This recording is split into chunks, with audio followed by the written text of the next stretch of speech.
Hinterkaifeck was a small farm situated about 70 kilometers north of Munich, Germany. 6 inhabitants lived in this farm. The parents, Andres Gruber and Cecilia Gruber, their daughter, Victoria Gabriel, and Victoria's children, 7-year-old Cecilia and 2-year-old Joseph, and the maid, Maria Baumgartner. On the evening of 31st March 1922, all the inhabitants of the farm were brutally murdered. This is one of the most gruesome and baffling crimes in German history, and it remains unsolved even to this day. Strange things began to occur in and around Hinterkaifeck sometime shortly before the massacre. A few months before the attack, the family maid quit, claiming the house was haunted and that she kept hearing strange noises. Just a few weeks prior to the attack, Andres found a newspaper on the property that no one nearby had subscribed to.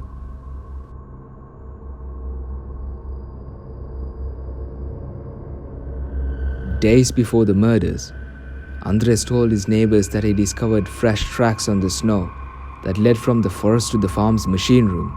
The machine room door lock was broken, and even freakier, the tracks did not lead away from the house again.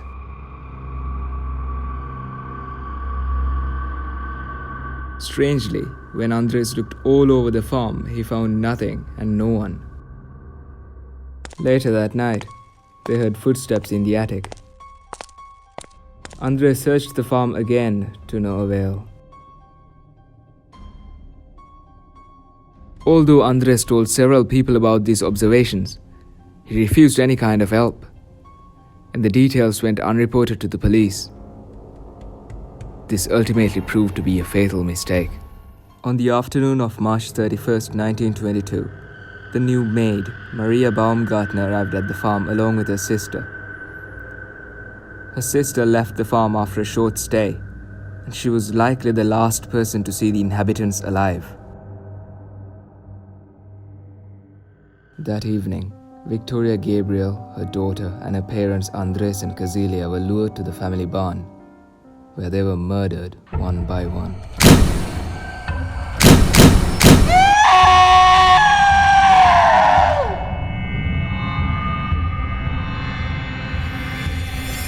The perpetrator used a mattock and killed the family with blows to the head.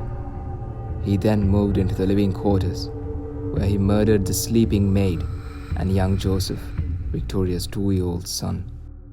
The murders went unnoticed by anyone for 4 days, until the village guide and his 2 associates arrived to check up on the farm. They found the bodies of Andres, his wife Cecilia, his daughter Victoria, and his granddaughter Cecilia lifeless in the barn, and the 2 remaining inhabitants, the maid and young Joseph, murdered in the living quarters. After further investigation, it was concluded that the motive wasn't robbery, as nothing was missing from the house. A large amount of money was found in the house, completely untouched. The murderers seemed to have remained at the farm for several days after committing the crime, as someone had fed the cattle and finished the entire supply of bread from the kitchen. However, despite vigorous investigation and repeated arrests, no murderer has ever been found.